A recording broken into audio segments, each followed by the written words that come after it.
ಈ ಮಧ್ಯೆ ಆಪರೇಷನ್ ಸಿಂಧೂರ ಮುಂದುವರಿಸುವಂತಹ ಸುಳಿವು ಸಿಗ್ತಾ ಇದೆ. ಆಫ್ಕೋರ್ಸ್ ಪಾಕಿಸ್ತಾನಕ್ಕೆ, ಉಗ್ರರಿಗೆ ಕೇಂದ್ರ ಸರ್ಕಾರ ಖಡಕ್ ಸಂದೇಶವನ್ನ ನೀಡ್ತಾ ಇದೆ. ಉಗ್ರರ ಸಂಹಾರ ಮಾಡೋವರೆಗೂ ನಿಲ್ಲೋದಿಲ್ಲ. ಖಡಕ್ ಸಂದೇಶವನ್ನ ಪ್ರಧಾನಿ ರವಾನಿಸಿದ್ದಾರೆ. ಮೋದಿ ಸರ್ಕಾರ ರವಾನಿಸ್ತಾ ಇದೆ ಈ ಖಡಕ್ ಸಂದೇಶವನ್ನ.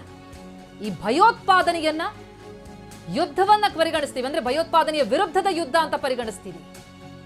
ಈ ಮೂಲಕ ಆಪರೇಷನ್ ಸಿಂಧೂರ್ ಮುಂದುವರಿಸುವ ಸುಳಿವು ಕೊಡ್ತಾ ಇದೆ.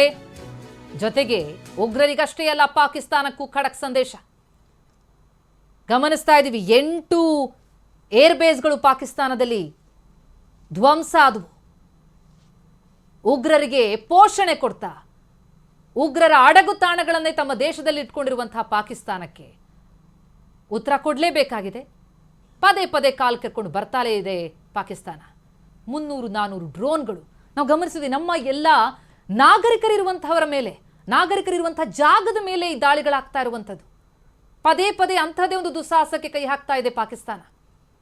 ಹೀಗಾಗಿಯೇ ಅದಕ್ಕೆ ದಿಟ್ಟ ಉತ್ತರವನ್ನ ನೀಡ್ತಾ ಇದೆ ಭಾರತ. ಖಂಡಿತ ಪಾಕಿಸ್ತಾನ ಭಾರತದ ತಾಳ್ಮೆಯನ್ನ ಬಹಳ ಪರೀಕ್ಷೆ ಮಾಡಿತು.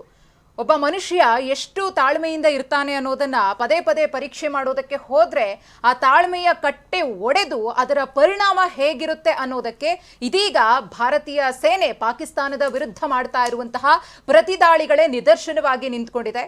ಆದರೆ ಈ ಆಪರೇಷನ್ ಸಿಂಧೂರ ಇದೆಯಲ್ಲ, ಇದು ನಿಲ್ಲೋದಿಲ್ಲ, ಇದು ಮುಂದುವರಿಯುತ್ತೆ. ಯಾಕಂದ್ರೆ ನಾವು ಈಗಾಗಲೇ ಸಾಕಷ್ಟು ಬಾರಿ ಮಾತನಾಡಿದ್ದೀವಿ, ಸಾಕಷ್ಟು ಬಾರಿ ಹೇಳಿದ್ದೀವಿ ಕೂಡ, ಅತಿಥಿಗಳು ಕೂಡ ಮಾತನಾಡಿದ್ದಾರೆ. ನಮ್ಮ ಒಂದು ಟಾರ್ಗೆಟ್ ಇರೋದು ಉಗ್ರರ ಸಂಹಾರ, ಭಯೋತ್ಪಾದನೆಯ ನಿರ್ಮೂಲನೆಯೇ ವಿನಃ ಪಾಕಿಸ್ತಾನ ದೇಶವಲ್ಲ ಅಥವಾ ಪಾಕಿಸ್ತಾನದಲ್ಲಿ ಇರುವಂತಹ ಜನರಲ್ಲ.